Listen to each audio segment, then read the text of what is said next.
창업하시는 대부분의 분들이 계약과 관련된 법률을 비롯하여 창업에 필요한 다양한 법률에 대해서 궁금해 하시는데요. 제가 준비한 10분은 보건산업 창업기업이라면 반드시 알아야 하는 법률에 관한 내용을 담고 있습니다. 보건산업 창업기업을 위한 10분 강의 아고라스쿨. 저는 KM파트너스의 이성찬 변호사입니다.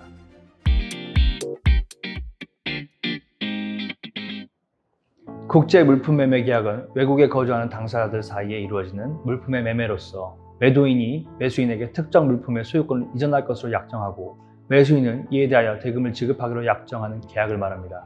쉽게 말해 무역계약을 뜻하는 것입니다. 이러한 국제 물품 매매 계약을 체결할 때 몇 가지 주의할 사항들이 있으니 꼭 알아두셨다가 국제 물품 매매 계약을 체결할 때 주의하셨으면 좋겠습니다. 통상 우리나라 사람들끼리도 매매 계약을 체결할 때에는 계약 당사자가 누구인지 그 기본적인 정보를 기재하고 이는 매우 상식적인 내용이라고 할 수 있겠습니다. 계약을 이해하기 위해서라면 계약 당사자의 주소지, 연락처를 당연히 알 필요가 있죠. 분쟁이 발생해서 소송이나 중재를 하려고 해도 기본적인 정보가 필요합니다. 따라서 일반적인 계약 체결 전에 상대방의 정보를 정확하게 확인하는 것은 대단히 중요한 일이라고 할 수 있습니다. 국제 물품 매매 계약을 체결하는 우리나라 기업의 입장에서는 처음 알게 된 외국 기업과 계약을 체결하는 것인 만큼 더욱더 철저한 조사가 필요합니다. 업체가 실제로 존재하는 것은 맞는지, 신용이 괜찮은 회사인지 등 사전 조사는 필수입니다. 간혹 무역 계약을 체결했으나 실제로 유령 회사인 경우라거나 자금력이 부족한 것은 물론 신용에 문제가 있어 계약 이행이 이루어지지 않는 경우도 많이 있습니다.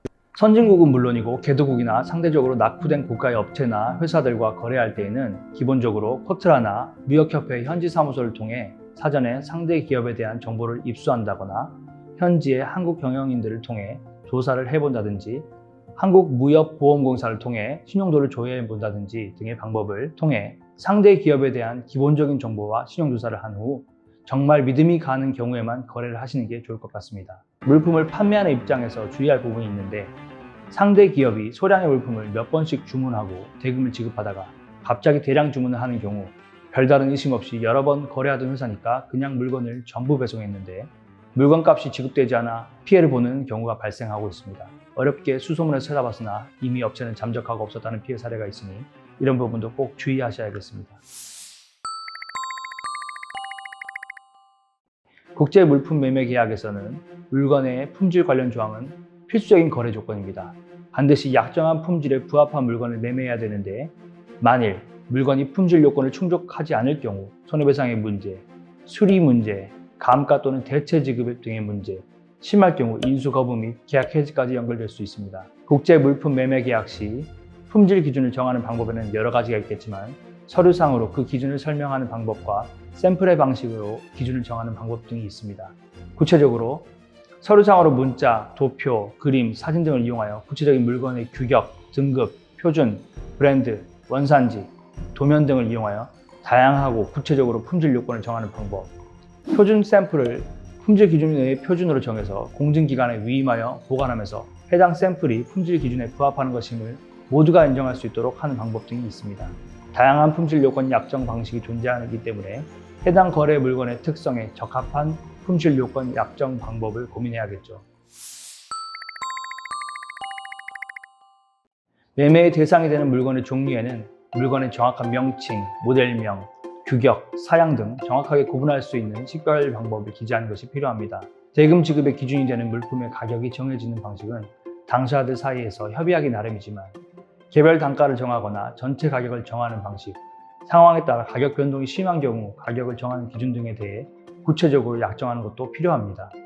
특히 무역계약임을 고려할 때 어떠한 화폐로 대금을 지급하고 지급받을 것인지에 대한 정함도 있어야 할 것인데 환율의 변동에 따라 발생하는 손실이 제일 적은 방식으로 약정하는 것이 좋습니다. 또한 운송비용, 보험료, 통관비용, 관세 등 물건의 가격에 거래와 관련된 비용이 포함되는 것인지 이런 비용을 누가 부담하는 것인지 명확하게 약정하는 것도 필요하겠습니다. 국제 물품 매매 계약에서 대단히 중요한 부분을 차지하는 것이 바로 물건의 인도 방식과 관련된 내용인데요. 계약서에 적힌 인도 방식으로 물건이 인도되면 그 시점부터 물건에 대한 소유권과 물건에 대한 위험 부담은 모두 매수인에게 넘어갑니다. 하지만 물건이 약정된 인도 방식에 따라 매수인에게 인도되기 전에 물건이 멸실되거나 훼손될 경우 그 책임은 매도인에게 있게 되는 것입니다. 따라서 원격지 간의 무역 거래라는 특성상 인도 방식은 별것 아닌 것 같아도 정말로 중요합니다.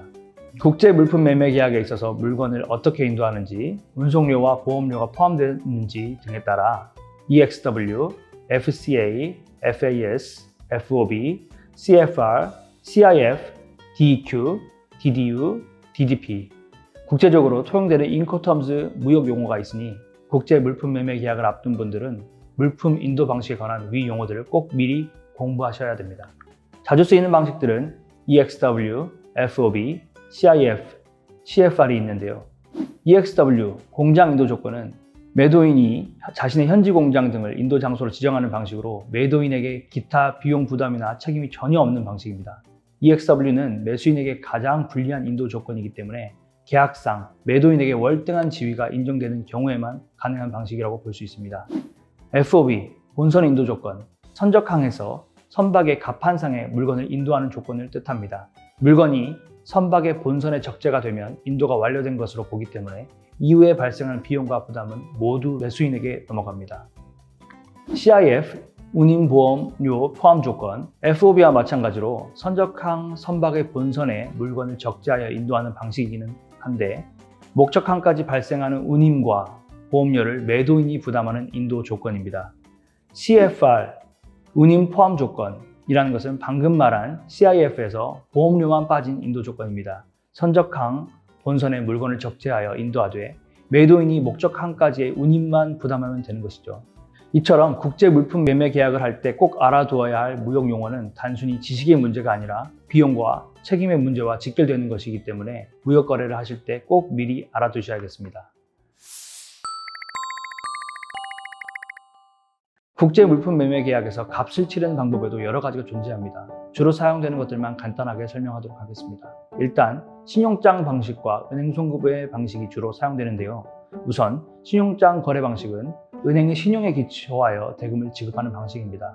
신용장은 은행이 신용장에 기재한 조건부로 대금 지급을 승낙하는 지불각서를 말하는 것인데 매수인이 은행에 신용장 개설 및 청구를 해두고 매도인이 신용장에 기재된 증빙서류를 은행에게 제출하여 은행으로부터 물품 대금을 지급받는 방식입니다. 매도인이 신용장을 통해 은행으로부터 돈을 받으려면 신용장에 기재된 증빙서류를 구비하여 은행에게 지급 요청을 해야 됩니다. 만일 증빙서류가 갖춰지지 않을 경우 은행은 물품 대금을 지급하지 않습니다. 물건을 넘기는 매도인의 입장에서도 은행이 중간에 껴있으니 매수인으로부터 대금을 받지 못할 걱정을 하지 않고 물건을 넘길 수 있고 대금을 지급하는 매수인의 입장에서도 은행이 중간에 끼어 있으니 안심하고 돈을 지급할 수 있는 그런 구조입니다. 또 다른 방식으로는 은행 송금 방식이 있습니다.